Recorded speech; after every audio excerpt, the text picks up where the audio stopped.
What's up, TrapX? We are back with more Pokemon Go videos and I have a really exciting one here. I'm going to be going over the top 10 tips and secrets for 2022. That's right, it's going to be for beginners, maybe intermediate players. This can really help you on your journey to level up, get some really strong Pokemon, and potentially, take the full advantage of the game and all the bonuses that come with it. So stay tuned to find out all the details about this. Let's get it.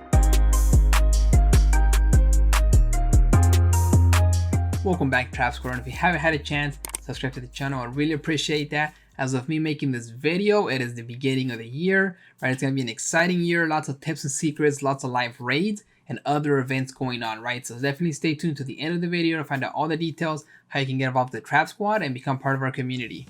Let's get into it.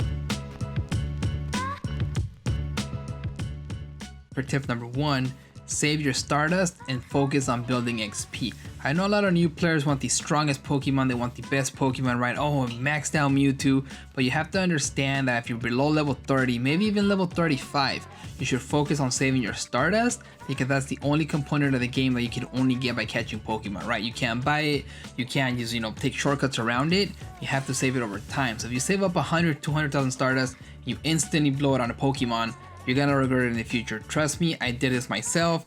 I leveled up some shinies or some things I really didn't need, and later on that Stardust would have been crucial to help me, max out some high IV Pokemon. Also, if you're under level 20 or below 30, every time you go rank up, your Pokemon that you find in the wild are gonna be different, right? So you might find a really strong CP Pokemon at level 29, but if you would have found the same Pokemon at level 30, it would have been higher CP. So it's definitely worth to save your Stardust and again continue building XP till you're at least level 35 or 40. And for tip number 2 is to participate in raids and catch some legendaries. This is definitely gonna be the best way for you to catch specific types of Pokemon that are very strong, right? Let's say you want a strong fire type Pokemon. To go from a Charmander to a Charizard is gonna take time and candies to evolve it. But if you can just get in a raid to a strong type fire type Pokemon, even if it doesn't have the highest IVs, it's always a strong CP Pokemon that can help you with gym battles, Team Rocket, and other things in the game, right? I know you might be asking yourself, it's gonna take 5 or 6 players in order to take down these raids, but I do live raids all the time. Maybe once or twice a week, I like to go to my channel, I go live, I add everybody, I invite everybody, and we all do raids together, right? If you have been in my channel for a while and you got some legendary raids, comment below, right? Let the new players know, let them know that I love helping people, let them know that this is a thing. And we also have a Discord, so join the Discord if you want, we can help you out there. You can add players, you can do raids with us. And again, I love helping new players out and giving them a chance to catch some really strong legendaries. And for tip number 3, always complete more field research tasks. This is one that I think a lot of people overlook or think it might be a waste of time, but I've gotten some of my best, strongest Pokemons off of this. And again, you're not gonna be catching any legendaries, but there's a chance the task can give you some high IV strong Pokemons, or at least their first evolutions, right? There's some quests that can give you a Dino or maybe potentially a Gibble that's high IVs, because if you didn't know, all field research tasks will always give you a minimum of 80 IVs. So if you happen to get some high IVs on a Gibble, all you need is some candies, all you need is to power it up eventually after you evolve it, and you're gonna have a high IV beast.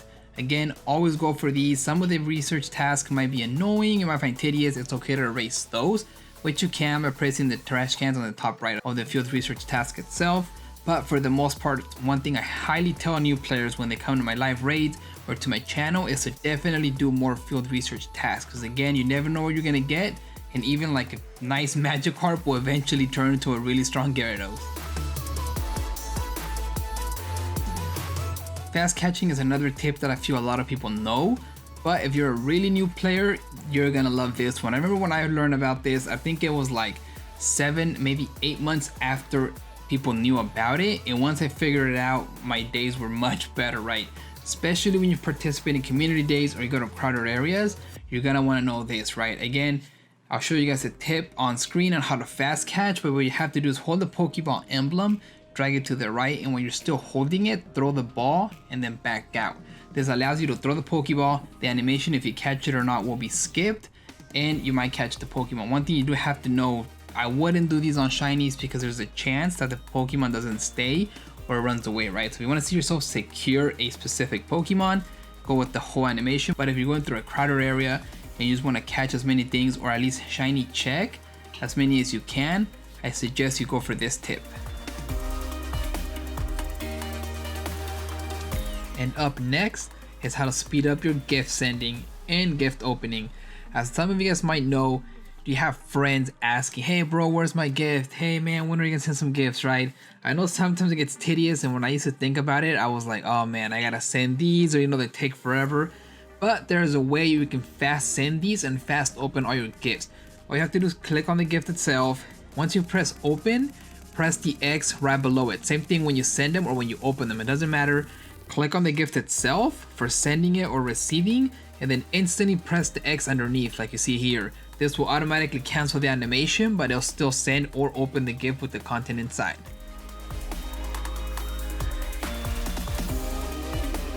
And the next upcoming tip is get into the Battle League. This is one that I regret not doing earlier, and I kind of started to. It does get frustrating sometimes. If you played before, it's laggy. Sometimes you think the algorithm's against you. But if you want to just play, get to rank 20, and every time you win 3 battles, you're guaranteed the legendary that's out, right? So if you can't do raids, or you can't join, my live raids, or you're busy, or you're doing things, battling at least the first 10 levels, I believe, all you have to do is fight, and you'll level up. Eventually, you have to win some, but it can get so easily where you just have to watch other YouTubers, right? I highly suggest you go to other YouTubers such as Ionic, Rise to the Occasion, people that like to battle, or look up Battle League in YouTube, and you see what teams they use, right? This is the best way to go about it. Build a team around the Pokemon that they're suggesting, or if you think people are gonna start using their teams, just build a counter for it, right? A lot of the times these battles could be pretty much like rock, paper, scissors, right?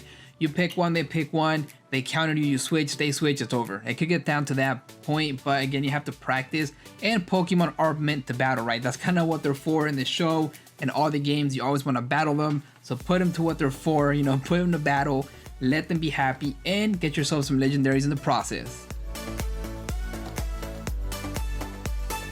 And for tip number 7 is how to search Pokemon in your storage. Pokemon in your storage can be searched in many different ways, such as hatched, shiny, perfect IVs, legendaries. So I'll put the sheet up here so you guys can see it for a while, for a couple seconds. Definitely look for it online.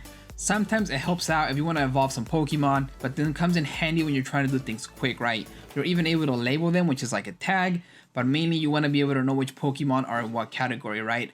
Back in the day when we had to evolve Pokemon, you had to know which ones and write down a list. Now you can just search up the word evolve. It'll give you a list of the Pokemon that you can evolve at the moment. Have those there, filtered, pop a lucky egg, and go ham with those. And for number 8 is level up friendships. This is something I feel I started doing pretty late, and I didn't think it was that important because it seems like a while before you have to level up friendships, but you get a ton of XP, especially if you get some good friends, maybe people you communicate with that play a lot, and you guys coordinate a lucky egg every time you're gonna level up. You can stack a lot of XP. It's possible to get even 1,000,000 XP from leveling up with 5 friends, right? Again, you have to be best friends, which will take some time, but 1,000,000 XP is a lot of Pokemon you'd have to catch instead. Other ways to do this is to go do gym battles, do raids together, trades, or send each other gifts. And again, there'll be a chart on screen for you guys to look at on how to level up and how long it takes, but it's definitely worth it, especially when you become best friends. You'll be able to become lucky friends and trade each other lucky Pokemon, which are very good, always come out with high IVs, and they're cheaper to level up. And another major one that's going to get you a bunch of XP, a bunch of strong Pokemon, and a bunch of shinies is to participate in all community days. Sometimes you might see a community day Pokemon, right, that you're like, this thing sucks, it's boring, it's no good. Trust me, they always make the bonuses worth it, right? You'll get 3 times catch XP, 3 times Stardust, 3 times different type of things. Maybe not the ones with half egg distance, right? If you're not an incubator type of person, but every other community day has some really fire stuff, especially when you pop a lucky egg or pop a star piece. Sometimes you're getting 4.5 XP, right? Or 4.5 times Stardust. And again, this will add up, especially when you want to get into battling, because you're gonna need a lot of Stardust to unlock moves or max out Pokemon. So again, community days are always worth it. You're always, I would say, guaranteed a bunch of shinies, and if you get a Shundo, it might definitely be worth it. So again, participate in all of them. Most of the time they're around 6 hours, but if you can do one maybe for an hour or 2, all that XP, Stardust, and the bonuses will definitely be worth it. And for the last tip I can give you guys for 2022, again, this is for beginners or intermediate players. If you have the means, get a GO-TCHA Evolve. This thing is super clutch. Honestly, when I started playing Pokemon Go and I got one, it was life changing. You're pretty much able to put your phone down, drive, and this thing will catch Pokemon for you and it'll spin Pokestops for you, right? There's also a glitch. I can link a video in the eye above or in the description below on how you can get unlimited Pokeballs, right? So if you find a nice area with a lot of Pokestops and Pokemon, you're gonna be able to just sit there and spin from home. Again, it's definitely a little exploit that I like to use. It helps you stock up on Pokeballs and it has great things to it, right? Again, sometimes it's always cool to drive around. You're gonna go to the store, just let it run in your pocket, come home, you have it shiny. It's happened to me many times. It helps you get Stardust, it helps you get items, and it helps you level up. So I highly suggest, again, get a GO-TCHA Evolve. One thing you do have to know that these do cost real life money, but again, the return I think is definitely worth it. And once again, thank you guys so much for stopping by. A huge shout out to everybody that stayed throughout the whole video. Definitely comment below what's your favorite tip, which one you're happy to learn, or just drop your Pokemon Go code, right? I'm sure people will add you. You guys can level up, especially for that tip number 8. You know, become best friends in the future, trade some Pokemon. But for now, again, I'm really excited for everybody stopping by. Don't forget to like the video as well. Stop by my live raids. I do them all the time, at least once a week. So if you're a new player, you're checking this out, subscribe, turn on that bell notification, wait for me to come live, and we can do some raids together. Again, guys, huge shout out everybody on the membership list. Hopefully we get some new members, some more exciting times this year. This is just a quick update, a quick little video of tips that are still relevant from my previous videos, but some new ones that are definitely gonna help you level up and get some much stronger Pokemon. Again, guys, thank you so much for stopping by. Catch you guys in the next one.